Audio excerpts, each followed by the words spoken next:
Max Mayfield is at the very center of Stranger Things Season 4, from her iconic Episode 4 scene to the explosive finale. Here's everything you need to know about that final confrontation and what it might mean for Season 5. Since the beginning, Stranger Things has kept a consistent record of turning things up to 11 for its drama and compelling emotional beats in between decimating whatever dares to step out from the upside down.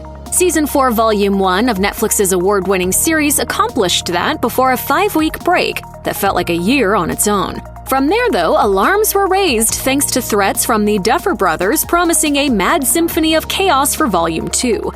I think we're mad fools, the lot of us. It turns out they weren't kidding. The Mind Flayer-sized double dose of final episodes hit us with plenty of emotional gut punches, with one devastating wallop involving fan favorite Max Mayfield. It's fair to say that for most of this season, Sadie Sink's performance as Max has been at the core of some of its most heart-wrenching scenes. Besides putting Kate Bush back on the charts, it elevated the character into one of the show's biggest draws. Now when I lie in bed at night,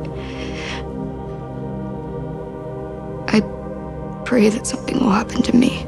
The hope was that she would help save the day and be rewarded for her troubles. Instead, Volume 2 ended in a bittersweet victory against Vecna in what was easily one of the show's most powerful scenes to date. Seeing any of the Stranger Things characters hurt like this would be a lot to take in, but Max's condition at the end of Episode 9 is especially heartbreaking, simply due to the time spent getting to know her this season.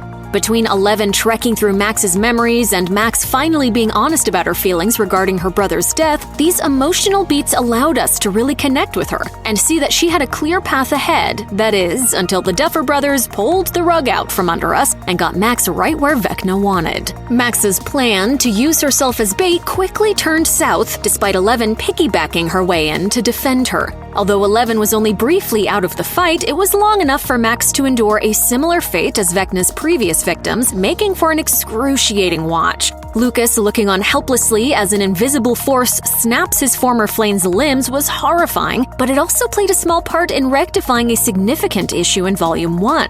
After watching him question his alliances in Volume 1, seeing him battle his former team captain Jason and accepting being outside the norm felt long overdue. This also allows him to be at Max's side during her darkest hour, setting up Caleb McLaughlin to flex his acting muscles and provide some of the best work we've ever seen from him, culminating in one of the most visually stunning moments not just of this season but of the entire series. Lucas pleading for Max to come back would have turned on the waterworks regardless, but having both of them be joined by 11 in her barren and empty realm, which we've seen so many times before, amplifies just how huge the loss is.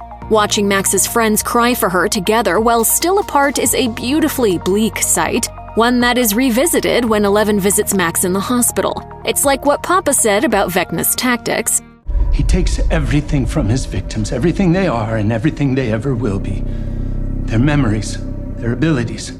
The evidence of this is clear when 11 makes one last attempt to psychically link to Max but finds nothing. Vecna certainly went by the book, but it's the one we see Lucas reading we should focus on. Before her friends walk into Max's hospital room, Lucas is reading Stephen King and Peter Straub's 1984 book The Talisman, a dark fantasy novel about a boy who uses the titular item in an attempt to save his mother from cancer. The Talisman, later adapted into a comic book series, takes place in a world of alternate dimensions inhabited by parallel individuals, or twinners, to those living in ours. These twinners can possess their other selves and jump between worlds, but should one of them die, their doppelganger becomes single-natured. This allows them to jump between realities without needing a duplicate to inhabit. With this page-turner in mind, could this hint at what's in store next season? How is Vecna still alive after being shot several times and all burned up? And where is he now? Might he still have what remains of Max, as Dr. Brennan suggested? Could Max be lost in another reality herself beyond the Upside Down? If so, a rematch and the fate of the world could be in the cards for the final season of Stranger Things. Our only hope is that it can top the most metal moment in history that was Eddie's rooftop guitar solo. Better get practicing, 11. Check out one of our newest videos right here. Plus, even more Looper videos about Stranger Things Season 4 are coming soon. Subscribe to our YouTube channel and hit the bell so you don't miss a single one.